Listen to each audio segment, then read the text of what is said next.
Hi all, welcome back to my channel. ಇದು ಬುಧವಾರದ vlog ಆಗಿರುತ್ತೆ. ನಾವು ಸ್ವಲ್ಪ ಕೆಲಸ ಇತ್ತು ಅಂತ ಹೇಳಿ ನಗರ ಹೋಗಿದ್ವಿ. ಹಂಗೆ ಸ್ವಲ್ಪ ಮನೆಗೆ ಐಟಮ್ಸ್ ಬೇಕಿತ್ತು. ಹಾಗೆ ನನ್ನ ಮಗನ್ಗೆ ರಾಗಿ ಸರಿ ಮಾಡ್ಕೋಬೇಕಾಗಿತ್ತು. ಹಾಗಾಗಿ ಸ್ವಲ್ಪ ಐಟಮ್ಸ್ ತಕೊಂಡು ಹಾಗೆ ಪಾಪು ರಾಗಿ ಸರಿ ಮಾಡ್ಲಿಕ್ಕೆ ಡ್ರೈ ಫ್ರೂಟ್ಸ್ ಬೇಕಲ್ವಾ, ಅದನ್ನು ತಗೊಂಡ್ ಬರೋಣ ಅಂತ ಹೇಳಿ ಡ್ರೈ ಫ್ರೂಟ್ಸ್ ಅಂಗಡಿಗೆ ಹೋಗಿದ್ವಿ. ಅಲ್ಲಿ ಸ್ವಲ್ಪ ಸ್ನಾಕ್ಸ್ ಹಾಗೆ ಡ್ರೈ ಫ್ರೂಟ್ಸ್ ಇಷ್ಟನ್ನು ತಗೊಂಡ್ ಬಂದ್ವಿ. ಮನೆಗೆ ಬಂದ್ಮೇಲೆ ನಮ್ಮ ಮನೆಯವರು ಸ್ವಲ್ಪ ಏನಾದ್ರು ಸ್ನಾಕ್ಸ್ ಮಾಡ್ಕೊಡು ಅಂತ ಹೇಳಿದ್ರು. ಹಾಗಾಗಿ ನಾನು ಸ್ವಲ್ಪ ಹೆಲ್ತಿಯಾಗಿ ಹಾಗೆ ಪ್ರೋಟೀನ್ ರಿಚ್ ಆಗಿ ಹಾಗೆ ತುಂಬಾ ಟೇಸ್ಟಿ ಆಗಿರುವಂತ ಒಂದು ಚಿಕನ್ ಸ್ಯಾಂಡ್ವಿಚ್ ಮಾಡೋಣ ಅಂತ ಅನ್ಕೊಂಡಿದ್ದೀನಿ.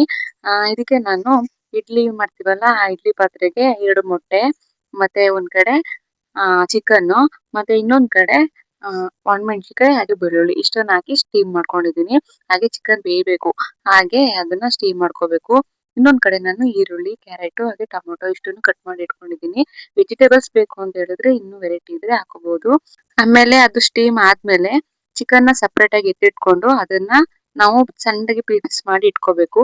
ಇನ್ನೊಂದ್ ಕಡೆ ಒಂದ್ ಮಿಕ್ಸಿ ಜಾರ್ಗೆ ಸ್ಟೀಮ್ ಆಗಿರುತ್ತಲ್ಲ ಎಗ್ ಹಾಗೆ ಒಣಮೆಣಸಿನಕಾಯಿ ಮತ್ತೆ ಬೆಳ್ಳುಳ್ಳಿ ಮತ್ತೆ ರುಚಿಗೆ ತಕ್ಕಷ್ಟು ಸ್ವಲ್ಪ ಉಪ್ಪು ಇಷ್ಟನ್ನ ಹಾಕಿ ಅದನ್ನ ಗ್ರೈಂಡ್ ಮಾಡಿ ಇಟ್ಕೋಬೇಕು. ಆಮೇಲೆ ಇನ್ನೊಂದ್ ಪಾತ್ರೆಗೆ ನಾವು ಕಟ್ ಮಾಡ್ಕೊಂಡಿರೋ ವೆಜಿಟೇಬಲ್ ಹಾಗೆ ಚಿಕನ್ ಮತ್ತೆ ಗ್ರೈಂಡ್ ಮಾಡಿ ಇಟ್ಕೊಂಡಿರ್ತೀವಲ್ಲ ಇಷ್ಟನ್ನು ಹಾಕಿ ಅದಕ್ಕೆ ಇನ್ನೊಂದ್ ಸ್ವಲ್ಪ ಉಪ್ಪನ್ನ ಸೇರಿಸಿ ಅದಕ್ಕೆ ಸ್ವಲ್ಪ ಪೆಪ್ಪರ್ ಪೌಡರ್ನ ಹಾಕೋಬೇಕು. ಇಷ್ಟನ್ನು ಹಾಕಿ ಚೆನ್ನಾಗಿ ಮಿಕ್ಸ್ ಮಾಡಿ ಇಟ್ಕೋಬೇಕು. ಬೇಕು ಅಂದ್ರೆ ಚಿಲ್ಲಿ ಪೌಡರ್ ಕೂಡ ಹಾಕೋಬಹುದು. ಆದ್ರೆ ನಾನು ಆಲ್ರೆಡಿ ಅಲ್ಲಿ ಒಣಮೆಣಸಿನಕಾಯಿ ಹಾಕಿದ್ನಲ್ಲ, ಹಾಗಾಗಿ ಚಿಲ್ಲಿ ಪೌಡರ್ ಹಾಕಿಲ್ಲ. ನಮ್ಮ ಮನೆಯವರು ಸ್ವಲ್ಪ ಖಾರ ತಿನ್ನೋದು ಕಡಿಮೆ, ಹಾಗಾಗಿ ನಾನು ಸ್ವಲ್ಪ ಖಾರನ ಅವಾಯ್ಡ್ ಮಾಡಿದ್ದೀನಿ. ಯಾರಿಗಾದ್ರೆ ತುಂಬಾ ಸ್ಪೈಸಿ ಬೇಕು ಅಂದ್ರೆ ಚಿಲ್ಲಿ ಪೌಡರ್ನ ಆಡ್ ಮಾಡ್ಕೊಳ್ಳಿ, ತುಂಬಾ ಚೆನ್ನಾಗಿರುತ್ತೆ. ಇದಾದ್ಮೇಲೆ ಅಟ್ಲೀಸ್ಟ್ ಒಂದು 10 ಮಿನಿಟ್ಸ್ ಆದ್ರೂ ಅದನ್ನ ಮಿಕ್ಸ್ ಮಾಡಿರೋದನ್ನ ಎಲ್ಲ ಒಂದಕ್ಕೆ ಮ್ಯಾರಿನೇಟ್ ಮಾಡಿ ಬಿಟ್ಬಿಡಿ. ಆಮೇಲೆ ಇನ್ನೊಂದ್ ಕಡೆ ನಾನು ಬ್ರೆಡ್ ತಕೊಂಡಿದೀನಿ, ಬ್ರೆಡ್ಗೆ ಮಯೋನೀಸ್ ಹಾಕೊಂಡಿದೀನಿ. ಆ ಕಡೆ ಈ ಕಡೆ ಮಯೋನೀಸ್ ನ ಹಾಕೊಂಡು ಮಧ್ಯದಲ್ಲಿ ನಾವು ಮಿಕ್ಸ್ ಮಾಡಿ ಇಟ್ಕೊಂಡಿರ್ತೀವಲ್ಲ ಅದನ್ನ ಹಾಕಿ ಅದನ್ನ ಮೇಲ್ಗಡೆ ಪ್ರೆಸ್ ಮಾಡೋದು. ಬೇಕು ಅಂದ್ರೆ ಇದ್ರ ಮಧ್ಯೆ ಚೀಸ್ ಬರುತ್ತೆ ನೋಡಿ, ಅದನ್ನು ಕೂಡ ಮಿಕ್ಸ್ ಮಾಡ್ಕೊಳ್ಳಿ ಬೇಕಿದ್ರೆ, ತುಂಬಾನೇ ಚೆನ್ನಾಗಿರುತ್ತೆ. ಇನ್ನ ನಾನು ರೆಡಿ ಮಾಡಿ ಇಟ್ಕೊಂಡಿದ್ನಲ್ಲ ಆ ಬ್ರೆಡ್ನೆಲ್ಲ ಒಂದ್ ಕಡೆ ಎತ್ತಿಟ್ಕೊಂಡು ಇನ್ನೊಂದ್ ಕಡೆ ನಾನು ತವಾನ ಬಿಸಿ ಮಾಡಕ್ಕೆ ಇಟ್ಕೊಂಡಿದ್ದೆ. ಅದು ಬಿಸಿ ಆದ್ಮೇಲೆ ರೆಡಿ ಆಗಿರೋ ಬ್ರೆಡ್ ನ ತಗೊಂಡು ಅದನ್ನ ಫ್ರೈ ಮಾಡ್ಕೊಳ್ಳಿ. ಆ ಕಡೆ ಈ ಕಡೆ ಚೆನ್ನಾಗಿ ಫ್ರೈ ಮಾಡ್ಕೊಳ್ಳಿ. ನನ್ಗೇನಪ್ಪಾ ಅಂತ ಹೇಳಿದ್ರೆ ಡೀಪ್ ಆಗಿ ಫ್ರೈ ಆಗ್ಬೇಕು, ಆವಾಗ ತುಂಬಾ ಇಷ್ಟ ಆಗುತ್ತೆ. ತುಂಬಾ ಕ್ರಿಸ್ಪಿ ಆಗಿರ್ಬೇಕು ನನ್ಗೆ, ಹಾಗಾಗಿ ನನ್ಗೆ ತುಂಬಾ ಇಷ್ಟ. ಹಂಗಾಗಿ ನಾನು ಆತರ ಡೀಪ್ ಫ್ರೈ ಮಾಡ್ಕೊಂಡಿದೀನಿ. ಇದ್ರ ಮೇಲೆ ತುಪ್ಪನೋ ಅಥವಾ ಎಣ್ಣೆನೋ ಹಾಕೊಂಡು ಇದನ್ನ ಬಿಸಿ ಮಾಡ್ಕೊಳ್ಳಿ, ಚೆನ್ನಾಗಿರುತ್ತೆ. ಇದನ್ನ ಆಕ್ಚುಲಿ ನಾನು ಇನ್ಸ್ಟಾಗ್ರಾಮ್ ಅಲ್ಲಿ ಒಂದ್ಸತಿ ವಿಡಿಯೋ ಅಲ್ಲಿ ನೋಡಿದ್ದೆ ಆಯ್ತಾ. ನೋಡಿದಾಗ ನಾನು ಇದನ್ನ ಒಂದ್ಸತಿ ಟ್ರೈ ಮಾಡೋಣ ಅಂತ ಹೇಳಿ ಮನೇಲಿ ಟ್ರೈ ಮಾಡಿದ್ದೀನಿ. ಅಷ್ಟೇ, ಇನ್ನೇನಿಲ್ಲ. ನಾನು ಸಾಮಾನ್ಯವಾಗಿ ನಮ್ಮ ಮನೆಯವ್ರಿಗೆ ಏನಾದ್ರು ಮನೇಲಿ ಅಡಿಗೆನೋ ಅಥವಾ ಏನಾದ್ರು ಮಾಡ್ಕೊಟ್ಟಾಗ ಅವರು ತಿಂತಾರೆ ಅಥವಾ ಟೇಸ್ಟ್ ಹೇಗಿದೆ, ಚೆನ್ನಾಗಿದೆ, ಚೆನ್ನಾಗಿಲ್ಲ ಆತರ ಹೇಳ್ತಾರೆ ಆಯ್ತಾ. ಇದನ್ನ ತುಂಬಾ ಇಷ್ಟಪಟ್ರು ನಮ್ಮ ಮನೆಯವರು. ಪದೇ ಪದೇ ತುಂಬಾ ಚೆನ್ನಾಗಿತ್ತು, ತುಂಬಾ ಚೆನ್ನಾಗಿತ್ತು, ಇನ್ನೊಂದ್ಸತಿ ಮಾಡ್ಕೊಡು ಅಂತ ಆತರ ಕೇಳಿ ಮಾಡ್ಸ್ಕೊಂಡಿದ್ದಾರೆ. ಅಷ್ಟು ಚೆನ್ನಾಗಿದೆ, ಒಂದ್ಸತಿ ಮನೇಲಿ ಟ್ರೈ ಮಾಡಿ. ಪ್ಲೇಟ್ ಅಲ್ಲಿ ಸರ್ವ್ ಮಾಡ್ದೆ ನೋಡಿ ಎಷ್ಟು ಚೆನ್ನಾಗ್ ಕಾಣ್ತಾ ಇದೆ ಅಂತ, ತಿನ್ನೋಕು ಕೂಡ ಅಷ್ಟೇ ಚೆನ್ನಾಗಿತ್ತು. ಇನ್ನ ಅದ್ ಮಾಡಿಟ್ಟಾದ್ಮೇಲೆ ಬಂದ್ ನೋಡಿದ್ರೆ ನೋಡಿ ಅಪ್ಪ ಮಗ ಹೇಗ್ ಆಡ್ತಿದಾರೆ ಅಂತ. ಇಬ್ರು ಫೈಟಿಂಗ್ ಆಡ್ತಾ ಇದಾರೆ ಆಯ್ತಾ. ನಮ್ಮನೆಯವರು ಹೇಳ್ಕೊಡೋದು ಹಿಂಗ್ ಮಾಡು ಅಂತ, ನನ್ ಮಗ ಸೇಮ್ ಹಂಗೆ ಮಾಡ್ತಾ ಇದ್ದ ನೋಡಿ ಎಷ್ಟ್ ಚೆನ್ನಾಗ ಮಾಡ್ತಿದ್ದಾನೆ ಅಂತ.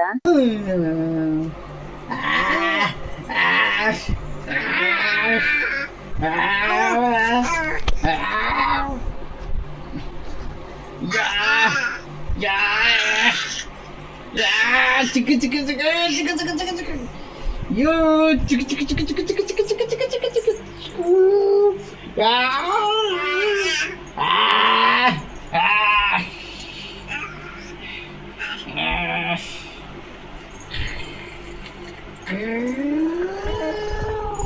ಇನ್ನ ನಾನು ನೆಕ್ಸ್ಟ್ ಡೇ ವ್ಲಾಗ್ ನ ಕಂಟಿನ್ಯೂ ಮಾಡಿದ್ದೀನಿ. ನಮ್ ಪಾಪು ಇವಾಗ ತವಿಯೋಕೆ ಸ್ಟಾರ್ಟ್ ಮಾಡ್ತಾ ಇದ್ದಾನೆ ನೋಡಿ, ತವಿಯೋಕೆ ಶುರು ಮಾಡ್ತಾ ಇದ್ದಾನೆ. ನಮ್ಮನೆಯವರು ಟ್ರೈನಿಂಗ್ ಕೊಡ್ತಾ ಇರೋದು, ನೋಡು ಈ ತರ ಮಾಡ್ಬೇಕು ಅಂತ ಅವ್ರು ಹೇಳ್ಕೊಡ್ತಾ ಇದಾರೆ. ಅವ್ರು ಹೆಂಗ್ ಎದ್ ನಿಂತ್ಕೋತಾರೆ ಹಂಗೆ ಎದ್ ನಿಂತ್ಕೊಳ್ಳೋದು, ಅವ್ರ ಹೇಗ್ ತಲೆನ ಮೇಲ್ಗಡೆ ಅಂದ್ಕೋತಾರೆ ಮತ್ತೆ ಹೇಗ್ ಬೊಕ್ಕತಾರೆ ಸೇಮ್ ಅದೇ ತರ ಅವ್ರ ಹೆಂಗ್ ಮಾಡ್ತಾರೆ ಹಂಗೆ ಕಾಪಿ ಮಾಡೋದು. ಆತರ ಮಾಡ್ತಾ ಇದ್ದ, ಅದನ್ನ ಸ್ವಲ್ಪ ವಿಡಿಯೋ ಮಾಡ್ಕೊಂಡೆ. ನನ್ ಮಗನ್ಗೆ ಇವಾಗ 6.5 ತಿಂಗಳು ಆಯ್ತಾ. ಬೇರೆ ಮಕ್ಕಳು ಯಾವಾಗ ತಾವಿತಾರೆ ಅಥವಾ ಯಾವಾಗ ನಡೀತಾರೋ ನಂಗೆ ಗೊತ್ತಿಲ್ಲ. ಅವ್ರ ಡಿಪೆಂಡ್ ಮೇಲೆ ಅವರು ಆತರ ಕಲಿತಾರೆ. ನನ್ ಮಗ ಇವಾಗ 6.5 ತಿಂಗಳಿಗೆ ಸ್ವಲ್ಪ ಸ್ವಲ್ಪ ಇವಾಗ ಟ್ರೈ ಮಾಡ್ತಾ ಇದ್ದೇನೆ ತಾವಿಯಕ್ಕೆ, ಎದ್ ನಿಂತ್ಕೊಳ್ಳೋದು ಮತ್ತೆ ಸ್ವಲ್ಪ ಕೈ ಮತ್ತೆ ಮಂಡಿನ ಮೇಲ್ಗಡೆ ಎತ್ಕೊಳ್ಳೋದು ಆ ತರ ಇವಾಗ ಸ್ವಲ್ಪ ಶುರು ಮಾಡಿದ್ದಾನೆ. ಏನಪ್ಪಾ ಅಂತ ಹೇಳಿದ್ರೆ ಹಂಗೆ ಕೋಪ ಆಯ್ತಾ, ಮುಂದೆ ಬರಕ್ ಆಗಲ್ಲ, ಇವ್ರು ಯಾರು ಸಪೋರ್ಟ್ ಮಾಡಲ್ಲ ಅಂತ ಕೋಪ. ನಾವು ಹಿಡ್ಕೊಳಕ್ ಹೋಗಲ್ಲ, ಯಾಕಂದ್ರೆ ಅವ್ನ್ ತವಿಲಿ ಅವ್ನು ಕಲಿಬೇಕು ಅಂತ ಹೇಳಿ ನಾವು ಏನು ಇಟ್ಕೊಳಕ್ ಹೋಗಲ್ಲ. ಅವ್ನ್ ನೋಡಿ ಇವಾಗ ಕೈನು ಮತ್ತೆ ಮಂಡಿನು ಮೇಲ್ಗಡೆ ಎತ್ತಿದ್ದಾನೆ. ನಾವ್ ಯಾರು ಸಪೋರ್ಟ್ ಕೊಡ್ತಾ ಇಲ್ವಲ್ಲ, ಅದಕ್ಕೆ ಹೇಳೋದು ಆಯ್ತಾ.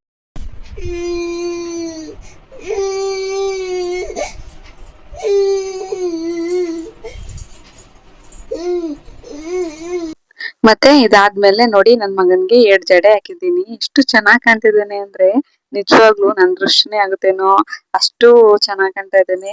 ಸೇಮ್ ಹುಡ್ಗಿ ತರಾನೇ ಕಾಣ್ತಾ ಇದ್ದಾನೆ ನೋಡಿ. ನಿಮ್ಗೆ ಹೇಗ ಅನ್ನಿಸ್ತು ಅಂತ ಕಮೆಂಟ್ ಅಲ್ಲಿ ತಿಳಿಸಿ ಆಯ್ತಾ. ಅವನು ವಿತೌಟ್ ಸಪೋರ್ಟ್ ಅಲ್ಲಿ ಕುಂತ್ಕೊಳಕ್ ಆಗ್ತಾನೆ ನೋಡಿ, ಅವಾಗ ಹುಡುಗಿ ಡ್ರೆಸ್ ಹಾಕಿ ಈ ತರ 2 ಜಡೆ ಹಾಕಿ ರೆಡಿ ಮಾಡ್ಬೇಕು ಅಂತ ಅನ್ಕೊಂಡಿದೀನಿ. ಆದಷ್ಟು ಮಾಡ್ತೀನಿ. ಆಮೇಲೆ ಇನ್ನು ಸಂಜೆ ಹೊತ್ತಿಗೆ ಹೊರಗಡೆ ನೋಡಿ ನಮ್ಮ ಮನೇಲಿ 2 ಮೇಕೆ ಮರಿ ಹಾಗೆ ನಾಯಿ ಎಲ್ಲ ಇತ್ತು ಆಯ್ತಾ. ಅದನ್ನ ನಮ್ಮ ಪಾಪಕ್ಕೆ ತೋರಿಸಿದ್ರೆ ತುಂಬಾ ಇಷ್ಟ, ಅವನ್ಗೆ ಫುಲ್ ಖುಷಿ ಪಡ್ತಾನೆ ಅದನ್ನ. ಅದಕ್ಕೆ ಅವನನ್ನು ಕರ್ಕೊಂಡೋಗಿ ಹೊರಗಡೆ ತೋರಿಸ್ತಾ ಇದ್ದೆ.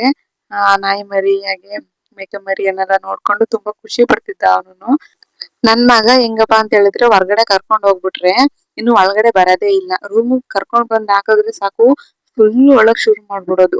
ಅದಕ್ಕೆ ನಾನ್ ಏನ್ ಮಾಡ್ತೀನಿ ಅಂತ ಹೇಳಿದ್ರೆ ಹೊರಗಡೆನೆ ಕರ್ಕೊ ಹೋಗಲ್ಲ. ಈ ತರ ಸಂಜೆ ಹೊತ್ತು ಸ್ವಲ್ಪ ಹೊತ್ತು ಹೊರಗಡೆ ಕರ್ಕೊಂಡ್ ಹೋಗಿ ಅವನ್ನ ಸ್ವಲ್ಪ ತೋರಿಸ್ಕೊಂಡು ಬರೋದು ಅಷ್ಟೇ. ಇಷ್ಟ ಆಗಿತ್ತು ಇವತ್ತಿನ ವಿಡಿಯೋ. ಯಾರಿಗೆಲ್ಲ ಈ ವಿಡಿಯೋ ಇಷ್ಟ ಆಯ್ತು ಪ್ಲೀಸ್ ಒಂದು ಲೈಕ್ ಮಾಡಿ, ಹಾಗೆ ಕಮೆಂಟ್ ಮಾಡಿ ಹೇಗಿತ್ತು ಅಂತ. ಹಾಗೆ ಯಾರೆಲ್ಲ ನನ್ನ ವಿಡಿಯೋ ಸಬ್ಸ್ಕ್ರೈಬ್ ಮಾಡದೆ ನೋಡ್ತಾ ಇದ್ದೀರಾ ಪ್ಲೀಸ್ ಸಬ್ಸ್ಕ್ರೈಬ್ ಮಾಡಿ, ಹಾಗೆ ಸಪೋರ್ಟ್ ಮಾಡಿ. Thank you.